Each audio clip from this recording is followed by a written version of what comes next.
Olá, hoje a gente vai mergulhar na história do Império Brasileiro. São 58 anos de uma jornada, olha, muito intensa. Um período cheio de turbulência, mas que, de um jeito quase inexplicável, conseguiu uma longa estabilidade para depois desmoronar de repente. E essa é a grande pergunta que vai guiar nossa análise. Como é que um país chega à beira de se partir em vários pedaços, se recupera, vive meio século de uma paz aparente e de repente tudo acaba? É um verdadeiro quebra-cabeça histórico e a gente vai montar as peças dele juntos. Então vamos lá. Nossa história começa em um momento crítico.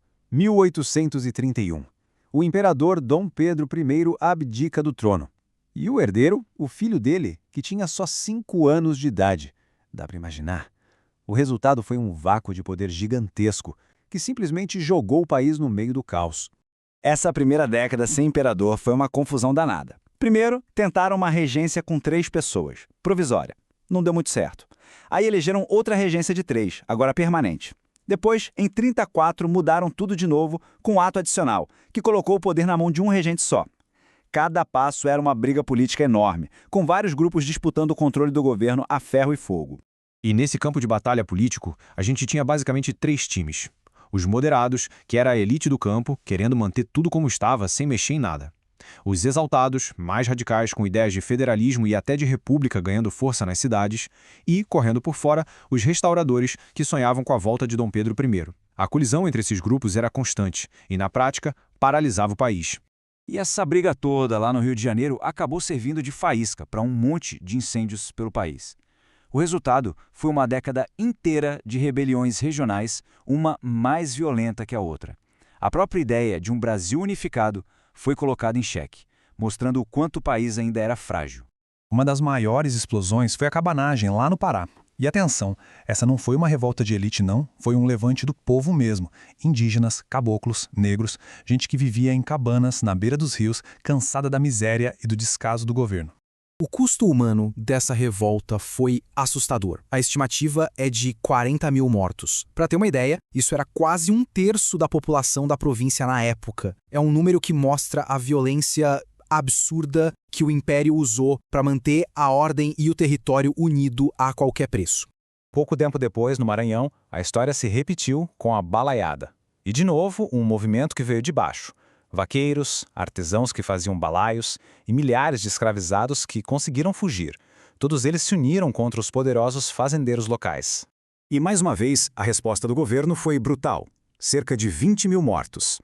A mensagem daquela década era bem clara. A briga pelo poder no centro do país acendia um pavio de pólvora nas províncias, deixando um rastro de sangue e expondo as desigualdades gigantescas do Brasil.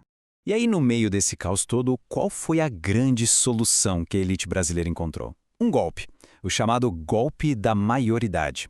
Eles simplesmente decidiram que o herdeiro, com apenas 14 anos, já podia ser coroado imperador.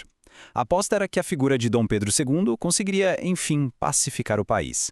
E para garantir essa paz, criaram um sistema político muito peculiar, o parlamentarismo às avessas. O nome já diz tudo, né? Era o contrário do parlamentarismo tradicional. Na prática, a palavra final era sempre do imperador. Ele escolhia primeiro-ministro, se o parlamento batesse o pé e não aprovasse, o imperador não demitia o ministro. Ele demitia o parlamento. Essa jogada de mestre forçava uma alternância controlada de poder, evitando o caos da regência.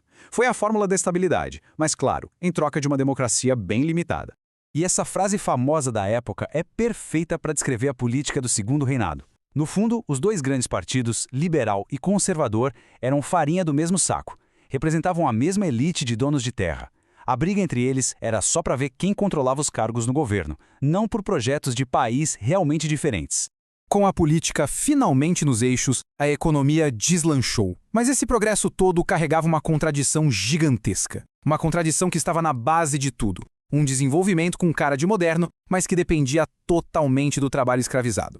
O motor dessa economia foi o café.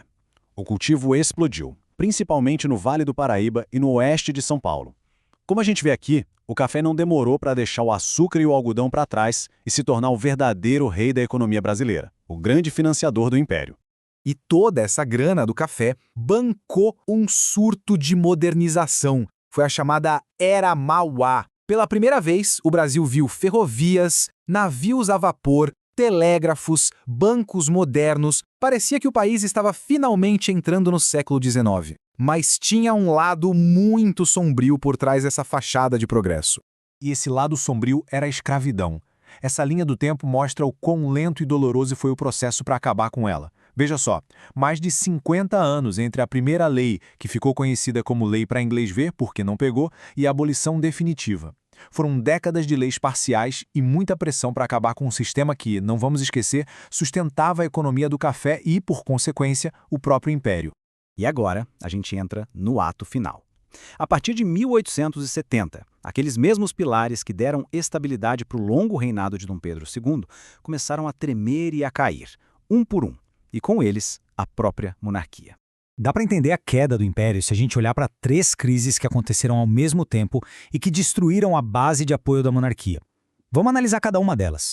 O primeiro, e talvez o mais importante pilar, os grandes fazendeiros, os barões do café. Quando a princesa Isabel acenou a Lei Áurea em 1888, sem dar nenhuma indenização para eles, a monarquia perdeu sua principal base de apoio. Do dia para a noite, os maiores defensores do imperador viraram republicanos da boca para fora.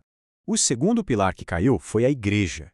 Numa briga que ficou conhecida como a questão religiosa, o imperador entrou em conflito direto com o Vaticano. Ele mandou prender 2 bispos que obedeceram uma ordem do Papa e contrariaram o governo. Ao fazer isso, Dom Pedro II arrumou briga com um dos seus aliados mais tradicionais. E por fim, o exército.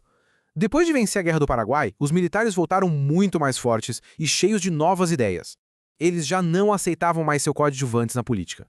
Com os 3 pilares de sustentação no chão, o império desabou como um castelo de cartas. O fim foi rápido, quase sem ninguém perceber. No dia 15 de novembro de 1889, um golpe militar tirou o imperador do poder e proclamou a República. Assim, sem alarde, terminava um reinado de quase 60 anos. Isso tudo nos leva a uma última reflexão.